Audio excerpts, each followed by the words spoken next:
Whoa. I'm always a big fan of getting sunglasses, especially when they look like this. Hey babe.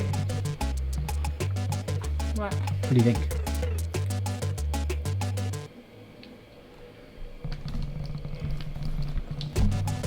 Whatever. I think they fly. I have a Spartan race coming up and I need new sunglasses for running, and I want something that's going to be durable and covers a good amount of my face so that I'm not tensing up on my face as I'm running along and stuff. I want to be nice and relaxed and get good coverage, so I think I'm gonna go with these. Which leads me to today's video. When you're a content creator and you're running and gunning outside, oftentimes you're at the mercy of the sun, and what you're going to find is that it's really hard to be able to control your exposure, meaning the amount of light that's coming into your shot or through the lens. And if you're filming yourself, you're filming somebody else, and they're in full sunlight, it's usually not the most pleasant image that you're going to get. Just like you have sunglasses for your eyes, you need sunglasses for the lens on your camera. That's going to help you control the light that's coming in and ultimately controlling the image of your shot. Now, if you're in a studio setup like this, you can easily control lighting by having a nice, beautiful light right here, have some practical lights back there, and then Bob's your uncle, your studio is set. But what if you're outside? Now you're at the mercy of the sun. A lot of times when I see stuff on the internet, the first thing that I notice from content creators is how exposed is their image. And when I mean exposed, what I'm talking about is how much light is being let into the camera.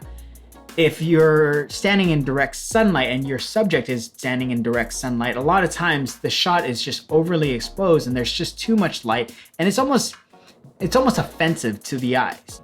This right here is way overexposed. You don't want this. Like, this is not even usable.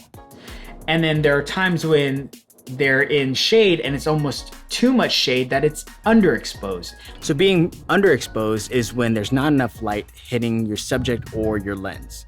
So right now, all this is really underexposed. Maybe that's what you're into.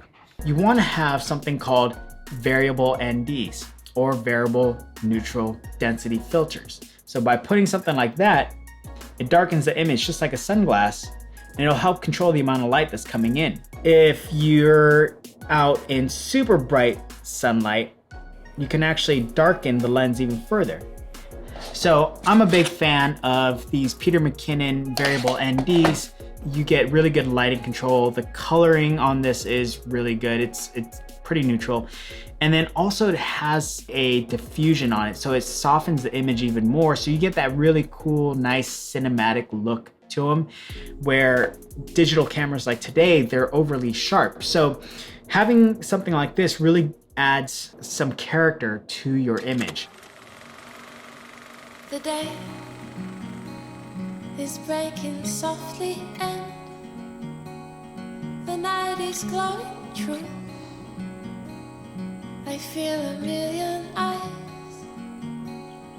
but I can just see you. No rain, no thunder, it's just your light, your voice, the heaven of our kiss, the wonder of our choice. So breathe.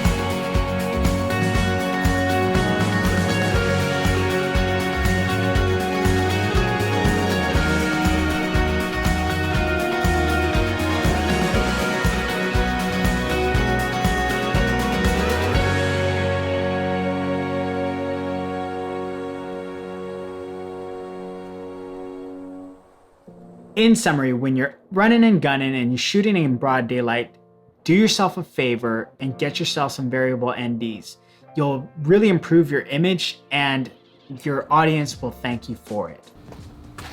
So if you're interested in picking up some of those variable NDs that I mentioned today, or you wanted to get the Peter McKinnon Polar Pro Mist 2s, I'll leave them in the description section. And also keep in mind that those are also affiliate links, so if you pick them up, I get a small cut. So thanks in advance. I'm Kevin Lee. I hope you enjoyed this video today. If you found value out of it, make sure to like, share, and subscribe. And if you have any questions or comments, please leave them in the comment section below. I'll see you guys in the next video. Thanks for watching.